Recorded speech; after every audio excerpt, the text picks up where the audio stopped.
Una familia es grabada como parte de una investigación inocente, y es esta misma investigación la cual va a revelar cosas tan increíbles y enrevesadas que ya acabó la película y yo sigo pensando en ellas. Esta historia comienza en la ciudad de Tokorozawa, en la prefectura de Saitama en Japón. Aquí se nos da un poco de contexto acerca de qué vamos a ver y por qué esto es importante. De entrada se nos presenta a Verónica Addison, una reportera que estaba por investigar un fenómeno conocido desde 1950, en donde en las grandes ciudades japonesas existen familias que son tan enormes que viven amontonadas en casas que no son para nada grandes. Para investigar esto, la familia Ura ha permitido la entrada de Verónica en su hogar, para que ésta pueda convivir con ellos y poder retratar cómo es que estas familias llevan su diario vivir. Apenas llegar a la casa, Verónica junto a su traductora se encuentran con su casa, o sea, la madre de familia, la cual estaba rodeada de algunos de sus hijos pequeños, los cuales se encuentran recolectando algunas verduras frescas de su propio huerto ubicado en el patio trasero. Verónica es recibida con la educación que caracteriza a los japoneses, y una vez que la comida estaba servida, estos se preparan para comer. En cierto momento, Verónica se acerca para preguntar qué estaban comiendo, llamándole la atención una clase de frijolitos fermentados que se ven asquerosos y que saben igual. Y créanme, como alguien que es especialito con la comida, ya se veía venir que esto iba a saber horrible. Aquí vamos conociendo los nombres de los integrantes de esta bella y nada disfuncional familia, comenzando por Sumio, el padre, su casa, o sea la madre, Mikan, la segunda hija, Ryuta, el segundo hijo, Rie, la tercera hija, Remon, la cuarta hija, Dan, el cuarto hijo, Sumomo, la quinta hija, y Raichi, el quinto hijo. ¿Raichi? ¿Ese no era un Pokémon? Para hacer un poco de plática, Sumio pregunta a la familia si alguien quiere alguna petición para la siguiente comida, y aunque los pequeños participan un poco, es Rie a la que no le gusta que le pregunten tonterías, porque le arroja un plato a Sumio, y luego se levanta para darle la golpiza de su vida.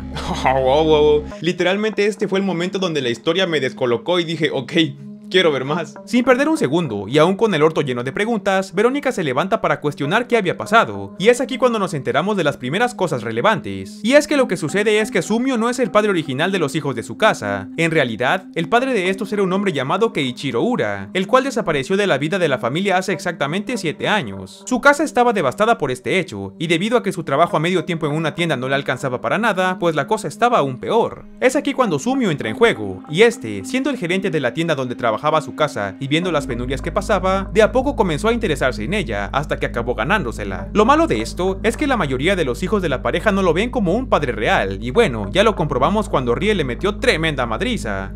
Más adelante nos enteramos que cuando los hijos más pequeños comenzaron a crecer, su casa tuvo que dejar su trabajo de medio tiempo y dedicarse full a ellos, y no solo eso, sino que de hecho podemos ver cómo la mujer prepara una comida y la lleva hasta una de las habitaciones. Es aquí cuando Verónica pregunta si acaso alguien vivía ahí, y su casa responde que en efecto, ahí vivía Gouki, el hijo varón mayor de la familia. Resulta que antes de que Gouki se convirtiera en un hikikomori, o sea una persona que nunca sale de su casa y vive en una habitación, este solía ser un aficionado al béisbol, teniendo aptitudes bastante grandes para ello, hasta que un día decidió recluirse y no salir más, sin motivo aparente. A pesar de la situación, lo que más llama la atención es que el chico suele pegar ciertos textos afuera de su recámara, y cuando Verónica pregunta qué significaban, su casa revela que estos tienen que ver con béisbol, siendo uno bata ball, o sea batea una bola, o 10 strikeouts, o sea 10 ponchados. Pero mucho ojo con esto, porque estos escritos tienen que ver más con la historia de lo que pensamos, pero eso lo voy a explicar al final del video. Luego de que Sumio vuelve para tener una cena tranquila, no vayan a acomodarle otros puñetazos, Mikan se va a trabajar a su empleo nocturno como enfermera en el hospital local, y mientras los pequeños duermen, Sumio y su casa aprovechan para hablar acerca de otro tema interesante. Y es que en esta parte nos enteramos que Ringo, o sea la hija mayor de la familia, lleva sin tener contacto con ellos desde hace 6 meses, justamente después de que se graduó de la escuela. Sus antiguos compañeros de trabajo no tienen ni idea de dónde podría estar, pero Sumio ha descubierto algo que podría ayudar. Y es que uno de los amigos de Ringo le ha informado que aparentemente la chica se encontraba trabajando en un tipo de lugar conocido como Husokuten, que básicamente es un sitio donde se rentan caricias, tú me entiendes. Sumio descubre que en efecto, Ringo trabajaba en uno de esos lugares, y luego de agendar una cita con ella, este es conducido hasta uno de los cuartos. Usando una cámara oculta en su mochila, este puede grabar el momento en el que le revela a Ringo que de hecho él es la pareja de su madre, y que llegó a ese lugar para llevarla de vuelta a casa. A pesar de esto, la jugada le sale mal a Sumio, y lo único que consigue es ser expulsado por la seguridad del lugar, teniendo que contarle a su casa sobre el paradero de su hija y la situación que estaban pasando. Una semana después de esto, Sumio intenta seguir contactando a Ringo pero no da resultado. Bueno, supongo que lo que debemos hacer es esperar a que todo se calme y no tan rápido amigos, porque un día cualquiera y sin motivo aparente, Ryuta cae desde el segundo piso de la casa, dándose en toda su madre.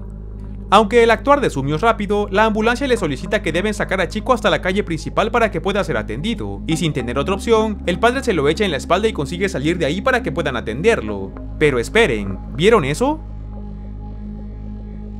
Aunque el chico consigue ser estabilizado, la pérdida de sangre que ha sufrido ha sido importante, por lo que estará en revisión un tiempo. Aquí también se tira otro dato importante por parte del pequeño Dan, y es que este dice que hace un tiempo, su hermana Remon sufrió un misterioso accidente en bicicleta, cosa que lo llevó a estar hospitalizada durante varios días. Sospechoso, ¿no les parece? Algo curioso que ocurre mientras Verónica entrevistaba a su casa en su casa, jajaja XD, es que detrás de ella se puede ver una canasta con frutas pero con unos cuchillos enterrados, cosa que denota cierta inestabilidad en la mujer. Por su parte, Sumio no se rinde con el intento de contactar de vuelta a Ringo, y después de que este le revela que su hermano se había caído del segundo piso y estaba hospitalizado, ella acepta hablar un poco con él. Sumio le dice que todos en su casa la estaban esperando con los brazos abiertos, pero ella, sabiendo que las cosas que había estado haciendo no eran correctas, cierra la plática con la frase: ¿cómo podría atreverme a regresar? Y bueno, luego de vivir puras desgracias, la cosa por fin comienza a mejorar. Esto porque de forma casi milagrosa, Ryuta despierta después del incidente, además de que Ringo decide volver a su casa y en efecto, es bien recibida por todo mundo. La cosa parecía ir retomando su camino en casa de la familia Ura, pero en plena cena, Rie, que al parecer no ríe mucho, le propina otra golpiza al pobre Sumio, y Ringo tiene que intervenir para que ésta se detenga. Al día siguiente, y mientras la familia entera hacía algo de calistenia, Sumio y su casa informan que, a 7 años de la desaparición de Keiichiro, o sea el padre biológico,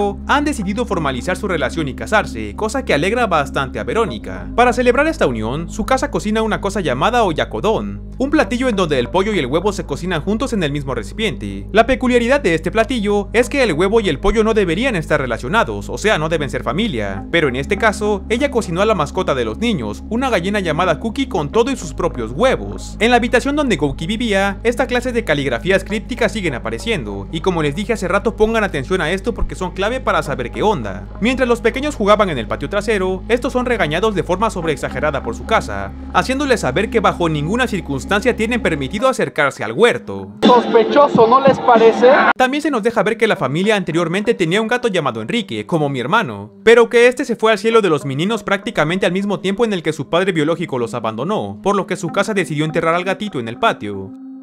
A la par de esto, se nos revelan otros datos interesantes. Primero se nos deja saber que había otro hijo en la familia de nombre Takaharu, pero que este sufrió un accidente en el río y pues no consiguió librarla. El pequeño Dan también comenta que antes de que su padre se fuera, este constantemente se sentía mal, de manera casi inexplicable. Estos eventos desafortunados, sumado a que todos los hijos de la familia habían nacido en esa casa y quizás estaban hartos de ella, hacen que Sumio tenga la idea de mudarse y conseguir un lugar mejor. Pero ¿cómo van a hacer esto si se nota que no tienen dinero?, te estarás preguntando. Ah, pues porque resulta que en Japón, después de que el padre de familia desaparece por 7 años, se le considera legalmente muerto, por lo que a la familia se le paga un jugoso seguro, y este dinero es el que serviría para poder cambiarse de casa. En esta parte ocurre algo que es tan curioso como raro, y que ni siquiera llegando al final de la película me quedó del todo claro, y es que en cierta parte se explica que un programa de televisión llegó a entrevistar a la familia hace un tiempo. Esto porque un día cualquiera, Mikan encontró una fotografía antigua en donde supuestamente aparece su papá biológico, y dan por hecho que tal vez el espíritu de este seguía rondando por ahí, y por eso pasaban tantas desgracias. Sin embargo, Sumio no cree en esto, y en lugar de apoyar estas ideas decide continuar con el plan original, y además hace todo lo posible para ganarse a su familia, y se los comienza a ganar de tal manera que tanto Mikan como Ringo le cocinan un platillo especial que únicamente le hacían a su padre, y que este lleva una clase de polvos muy especiales. Algo interesante en esta parte es cuando Ringo le lleva sus alimentos a Gouki, y la cámara consigue grabar cómo es que ésta le dice algo al oído, en algo que es sospechoso y que explicaré más adelante. La escena se torna tensa cuando de la nada, Rie se levanta de nuevo para volver a darle con todo a su simio.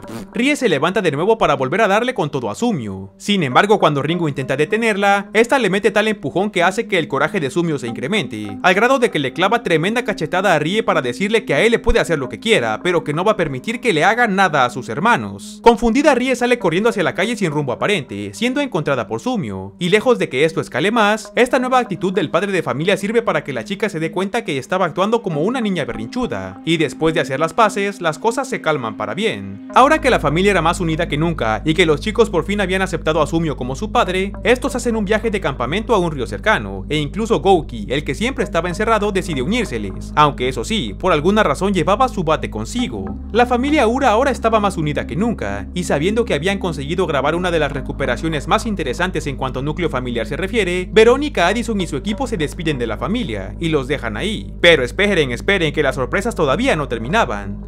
Esto porque el equipo de Verónica es contactado por la familia para avisar que su casa había sufrido una caída en el campamento, caída que le provocó un fuerte golpe en la cabeza, y que por esa razón llevaba 10 días inconsciente, y que de hecho su destino era incierto. A pesar de esto, la familia decide mantenerse unida y en la casa hasta que el destino de la madre se decida, y de hecho hay tanta unión que Ringo le vuelve a cocinar aquel platillo especial a Sumio, solamente que en esta ocasión revela que el polvo blanco que le estaba echando realmente solo era sal. En la escena final, Verónica concluye que una verdadera familia se mantendrá unida a pesar de las adversidades, y la familia Ura es un claro ejemplo de esto. Y al grito de Psycho, que significa lo mejor, finalizamos la historia. ¿Es un final triste o un final feliz? Es un final y basta. Uno de los puntos que me gustaría tocar primero es que decían los grafismos que el hermano pintaba en las paredes, y como no tengo ni idea de japonés, se los voy a leer directamente de mi monitor que tengo ahí enfrente. El primero es batazo único, padre muere. El segundo es mamá es psycho, o psycho, como psicópata. El tercero es golpe fuerte, vamos a matar hermanos. Y la última es no queda otra que matar, o también podría interpretarse como no queda otra que perder.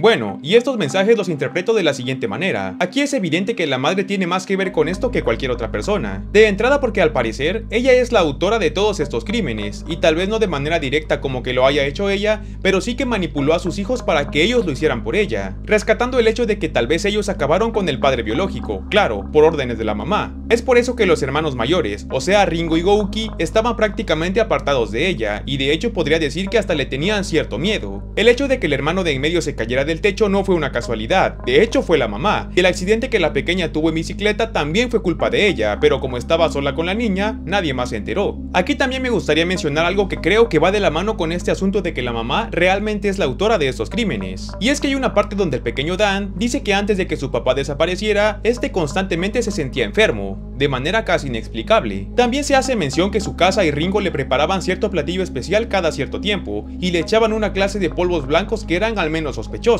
También puedo conectar esta parte con el hecho de que a la mamá no le gustaba que los pequeños jugaran cerca del huerto, y de hecho cuidaba esa zona mucho más que cualquier otra parte de la casa. Así que mi teoría es la siguiente: su casa, junto a sus hijos mayores, planearon acabar con el padre para cobrar este seguro 7 años después, y como no sabían qué hacer con el cuerpo, lo enterraron en el huerto. El hecho de que el gatito Enrique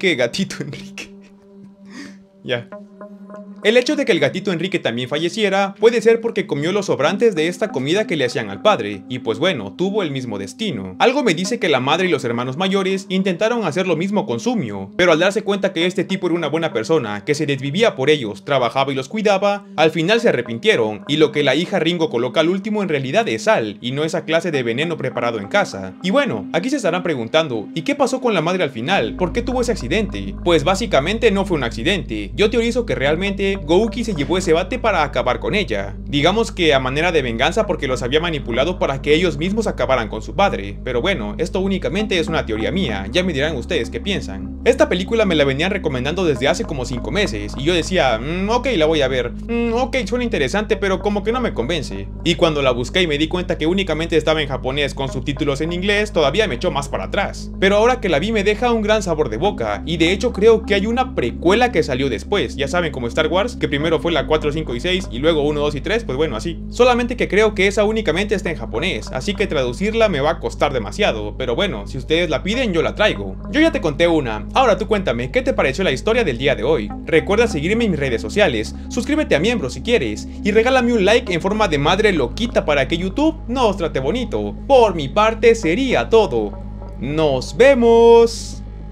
Hello there, the angel from my nightmare, the shadow in the background of the morgue, the unsuspected victim of darkness in the valley. We can live like Jack and Sally if we want, where you can always find me. We'll have Halloween and Christmas, and in the night we'll wish this never ends. We'll wish this never ends.